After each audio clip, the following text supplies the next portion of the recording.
আজকে বেশ ভালোই ওয়ার্কআউটটা হলো। তোমার কেমন লাগলো আমাদের পারফরমেন্স? Not bad. তাহলে তুমি আমাদের বিয়েটা করছো তো? আমাদের মানে যে কোনো একজনকে বিয়ে করবা? এমা এরকমই হয়, মানে আমরা তো জমজ, আর ছোটবেলায় মা বলে গেছিল যে দুজনকে একই শাটলককের সাথে থাকতে সারা জীবন। দেখো কি হয় না হয় আমি জানি না, আমি যে কোনো একজনকে বিয়ে করবো, এবার কাকে বিয়ে করবো সেটা তোমরা ডিসাইড করো। ওরকম করে তো হয় না। মানেটা কি? আচ্ছা ঠিক আছে, তাহলে আমাকে বিয়ে করে নাও। তোকে বিয়ে করে নেবে মানে? কাউকে একজনকে বিয়ে করতে হলে আমাকে করবে? আমি তোর থেকে 1 মিনিট আগে ম্যানুফ্যাকচার হয়েছিলাম, তো আমি বড়, আমার অধিকারটা আগে। ওটাই তো বলছি, তোর বয়স হয়ে গেছে ভাই, তো তার ফাটা ছিঁড়ে গেছে, বেচারি বাউন্স খেতে পারে না, তোর এই ছেঁড়া তারের মধ্যে ঢুকে আটকে যায়। হ্যাঁ, আর তুমি এমন জোরে বাউন্স মারো যে আমার লেদার ক্যাপ খুলে খুলে পড়ে যায় বারবার। ওই আর কি। হ্যাঁ, ওই বাউন্স করানোর চক্করে আর কেউ দুদিনের বেশি টেকে না। বাউন্স করি করি কাউকে নর্দমায়, কাউকে পাশের বাড়ির ছাদে, কাউকে ডোবায়।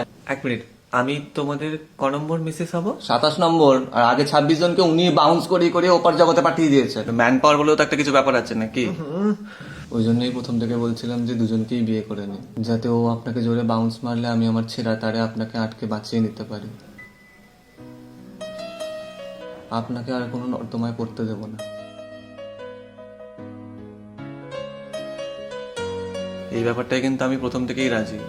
আপনি কি? রাজি, রাজি।